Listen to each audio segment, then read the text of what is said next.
Estamos con invitados en piso, los cuales siempre nos ponen muy felices de volver a encontrarnos en la radio cara a cara.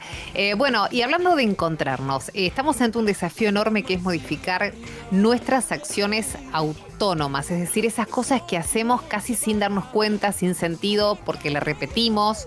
Y por ejemplo, entre esas acciones, de manera urgente, empezar a reducir el uso del plástico, de un solo uso. Lo mismo que aumentar su reciclado, ¿viste? Cuando empecemos a hablar de esto vas a empezar a darte cuenta vos y a revisar cada uno de nosotros en casa cuánto hacemos de esto y cuánto podemos modificar.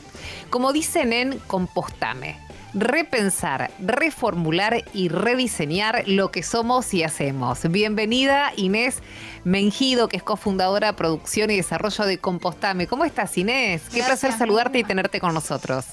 Gracias, Milva. Gracias, Gaby. Un placer estar acá y a todo el equipo. Bueno, así es, como vos decías y como nos presentamos en Compostame. Compostame es una marca de envases sustentables que busca generar más conciencia en relación a nuestro vínculo con la basura. Y que bien, más personas... ¿Cómo empezó Compostame? ¿Cómo fue que empezó, Inés? Contame eso. Cuando empezó esto, viste que siempre es una idea, siempre es un sueño, siempre es un deseo. Esto empieza, somos diseñadoras industriales, las 3 socias fundadoras, y empieza un poco con la responsabilidad como profesionales de proponer un diseño que tenga en cuenta esa basura, ¿no? Entendiendo que la basura es un error de diseño y entonces cómo podíamos nosotras generar un producto que sea más amigable, entendiendo que la basura, la mitad es packaging plástico y la otra mitad son restos orgánicos. Ajá.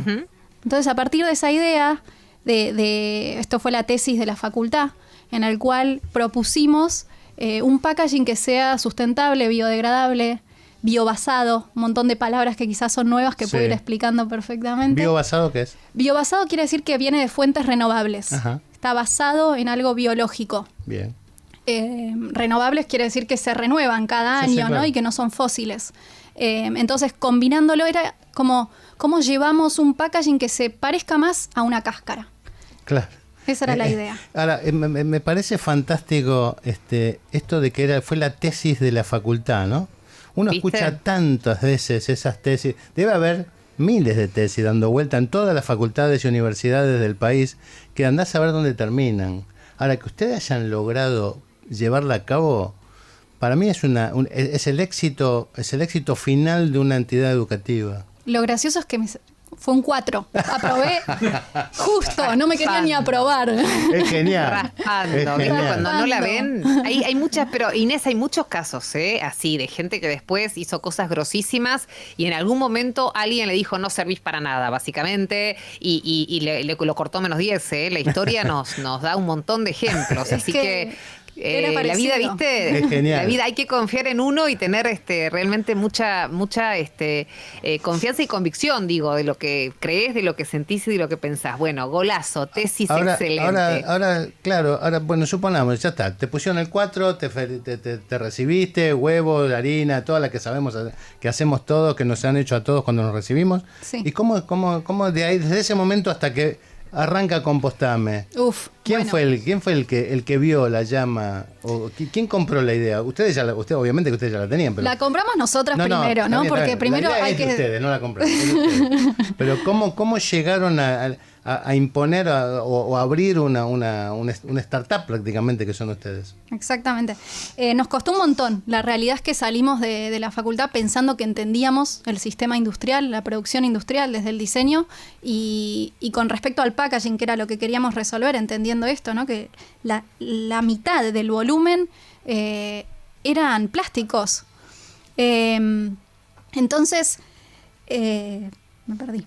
Sí, ¿Cómo arrancaron? ¿Cómo arrancaron desde que te decía? ¿Cómo arrancaron desde que del 4, desde la nota del 4, hasta que alguien tomó esa idea y les dio el empujón para llegar a hacer la startup? Exacto. Empezamos a tocar muchas puertas. La verdad es que fue muy largo. Tuvimos que estudiar, hacer un máster en packaging específicamente para poder hablar con la misma lógica que hablaba la industria, porque teníamos la idea, pero lo que no sabíamos era cómo ejecutarla, cómo llevarlo a una escala industrial masiva. Porque lo que veíamos desde esta investigación era que habían 2 caminos. O desarrollar un material que podía llevar 10 años, o usar lo que ya estaba en el mercado, materias primas que ya se podían transformar a escala industrial, pero no estaban en el mercado. Por ejemplo, ¿qué materias primas? Por ejemplo, los bioplásticos, los biopolímeros, Ajá. que son una familia de polímeros. para los que Eso, están iba a escuchando- pedirte, Inés. Eso, perdón. Ahí, stop. Dale. Diccionario.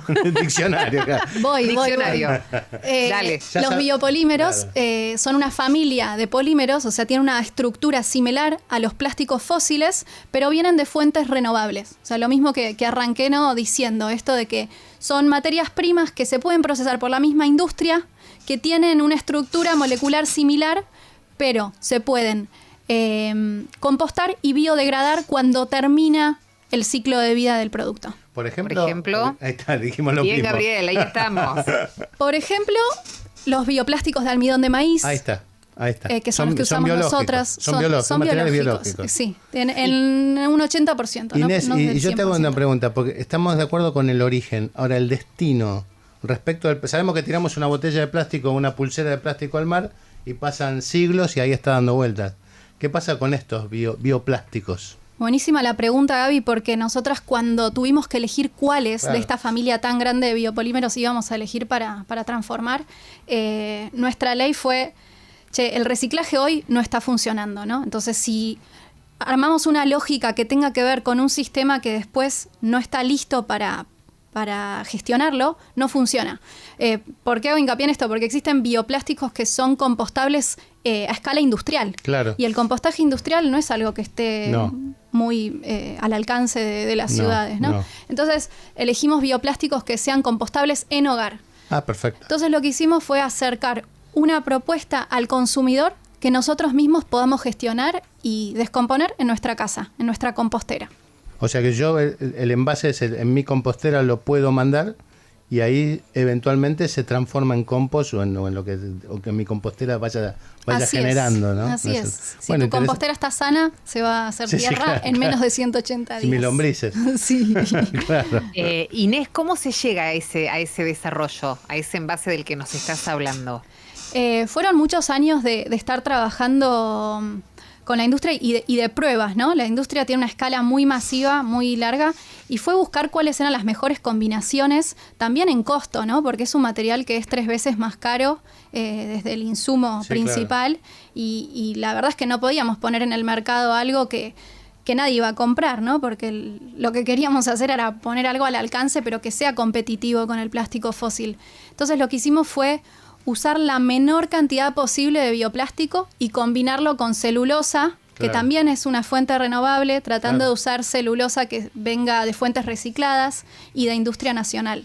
Bien, todos los detalles. Yo necesito hacerle una pregunta, Milva. Pregunte nomás. Dice, total, ya hemos superado las cuestiones de género de este tipo de preguntas. ¿Cuántos años tenés, Inés? 30 años tengo. Es maravilloso. Acá nuestra invitada tiene 30 años y ya está hablando como algo de todo el tiempo que le llevó a imponer. Y para mí es un soplo. Calculo que te lo has recibido hace 5 años, como mucho. Sí, en menos de 5 años. Por eso, menos de 5 años. O sea, realmente fue maravillosa la evolución. Visto de una persona que ya tengo más trayectoria en la vida, estoy hablando, que han hecho muy rápido en instalar este tema. La verdad que es no te digo conmovedor porque es muy fuerte, pero la verdad que genera emoción que un grupo de chicas, que vos y somos todas mujeres en nuestra empresa, más, sí. que le hayan buscado la vuelta, porque esto tiene muchos escollos. ¿Cuáles son los escollos que fueron encontrando? Bueno, por un lado, como vos bien decís, o sea, ser mujeres en una industria principalmente de hombres es complejo. Nos llevó tiempo que nos escuchen, que nos den el espacio. Más siendo diseñadoras jóvenes, a veces a los jóvenes nos cuesta también que nos escuchen. Sí, claro. Pero bueno, veníamos con una idea que no era algo ridículo, ¿no? No es que veníamos planteando algo que no era factible de producir, sino todo lo contrario, como que queríamos hablar el mismo lenguaje industrial. Entonces, por eso es que cuando empatizás quizás con lo que te están diciendo, podés hablar desde ese mismo lugar de igual a igual, fue cuando nos empezaron a prestar atención y acceder a empujar el proyecto. La verdad es que tuvimos grandes aliados desde el lado de la industria y fue gracias a ellos y a esta idea que nosotras con tanta pasión empujábamos, que logramos armar esto en, como decís, en poquito tiempo. Yo tengo que explicarle a nuestros oyentes que si escuchan algún ruido es porque volqué un vaso. Así que bueno. Bueno, estamos en vivo y esas cosas pasan. Esta es la radio. Por eso, pero lo aclaro porque a la perra, viste, pasa de todo. Se escucha, pero no se ve. Por eso lo aclaro, que se me cayó un vaso y pobre Inés a veces vio que pasaban cosas, porque está acá con nosotros en el estudio Inés Mengido, cofundadora de Compostame. Bien, estábamos entonces en los escollos. ¿Cuál es el escollo más importante que vos ves? ¿El cultural, el económico o el generacional? Yo creo que es el económico hoy, lo más difícil. La verdad es que desde el lado cultural hay una necesidad, o sea, social y cultural hay una necesidad. Lo estamos viendo en el mismo clima, ¿no? O sea, es un sistema complejo, el cambio de paradigma que necesitamos es sistémico y hoy me parece que lo más difícil de transformar es la parte económica de todo esto. Y como decía, estamos compitiendo en un mercado donde todavía el plástico fósil existe. Entonces, la pata económica es el desafío más grande, ¿no? De bajar los costos lo máximo posible para ser más competitivos en el mercado económico, o sea, en el marco económico, ¿no? Sí, claro.